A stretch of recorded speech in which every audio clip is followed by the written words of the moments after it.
everyone, it's Tasia. Welcome back to my channel. So this week, like I promised, we are doing a plan with me in a personal size planner. I'm going to be using my $2 Tuesday sheets that were out this past week.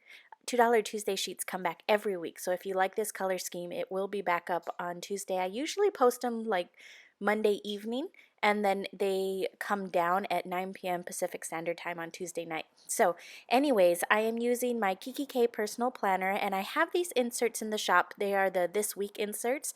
I really like them because while you still get to see the week at a glance, it's not as, I don't know how to describe it. Sometimes it seems really overwhelming when you're working in a personal size planner, or to me at least, when you're trying to do a weekly overview because it's so small. I really prefer maybe like a day on one page type of layout, but if I have to do a weekly overview, then I prefer this type of design. To be honest with you guys, this is not my first rodeo.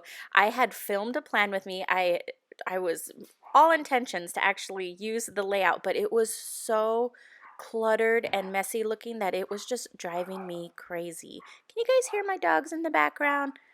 They're barking at a fountain outside. It's the neighbor's fountain and it drives them crazy.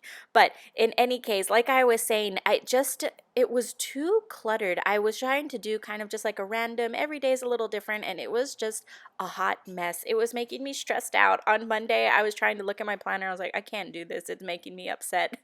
So I busted out my planner and I just redid it.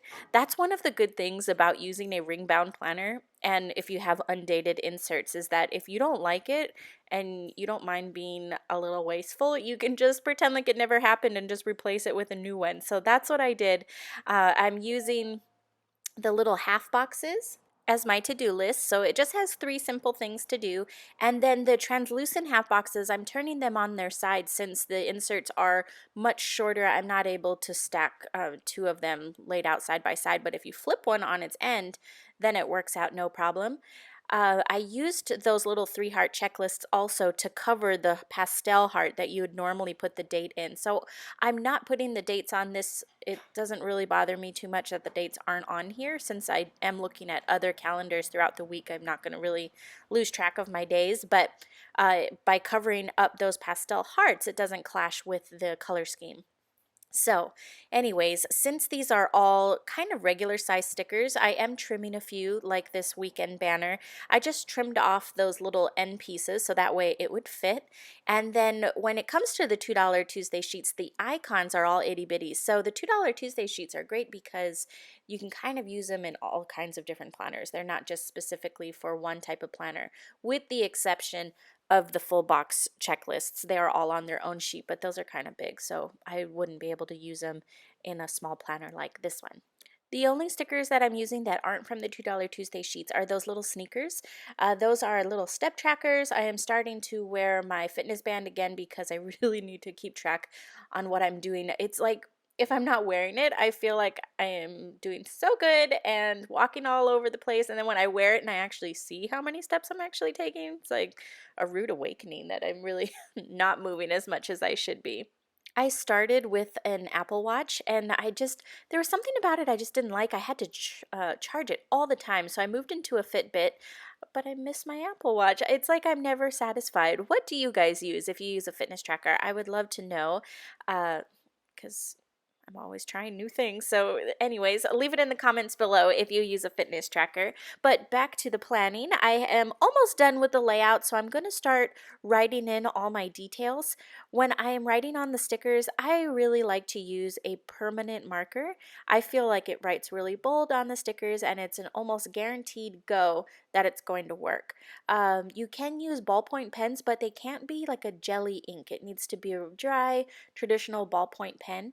We do carry some ballpoint pens in the shop that work on the stickers, and I am working on getting more in. They sell out rather quickly, so if you go and they're not there, they definitely will be back. I'm waiting on another shipment, but those work really nice because you can write on the stickers and then you can just easily write on your planner pages as well. That's the only downfall about using a permanent marker, is that if you write on your planner pages, more than likely it's going to bleed through.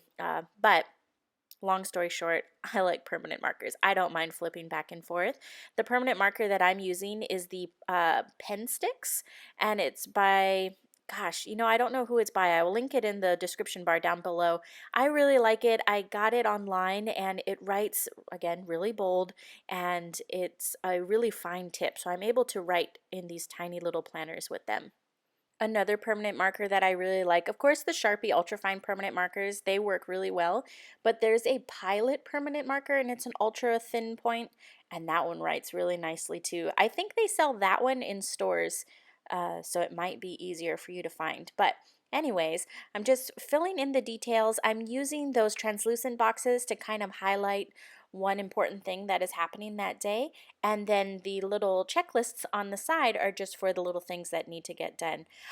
Now that I'm looking back at this, I kind of like this size of planner when you don't have much going on. If you have a lot of things going on, you're trying to balance work, home, like you noticed I didn't put in my menu planning, things like that, because it would just become overrun with things. I think it would get a little overwhelming. But if you don't have as much and maybe you're just doing appointments or just a few things, this size is great because it's compact, it's portable, and it's easy to use. But again, I think I'm always going to be a bigger planner girl at heart because I like to put a lot of stuff in there. But anyways, that is about it. I'm just filling in the final details and calling it good. I'm using a few little icons that weren't in the sheets, like those little pills. I really need to focus. I think I say this like every week, but I really need to focus on taking my supplements. I'm terrible at it, and I really need to get better at it. But anyways, I hope you guys enjoyed the video. If you did, definitely give it a thumbs up. Like last time, if there's a certain planner that you folks want to see me do a plan with me in, definitely let me know in the comments below and I'll try to make it happen if I have the planner. Some planners I don't own, so it may not be possible, but I'm always working on getting more. I did just get a Prima planners, the Traveler's Notebook. Oh my gosh, you guys, I need to do a video on it because the paper is so nice inside. I'm going to start doing creative journaling, and so I'm really excited because it's like a thick paper and I'm going to be able, I think, to do a lot with it. So once I get a little bit more creative journaling under my belt, I'll try to do a video, but I think these first few spreads are going to be a little rough since it's my first ones, but I'll be sure to share with you my little adventures. But anyways, thank you guys so much for watching. If you like the video, definitely give it a thumbs up. And if you haven't subscribed already, I would love it if you do so. I do plan with me's every week. And until next time, I will talk to you guys later. Bye.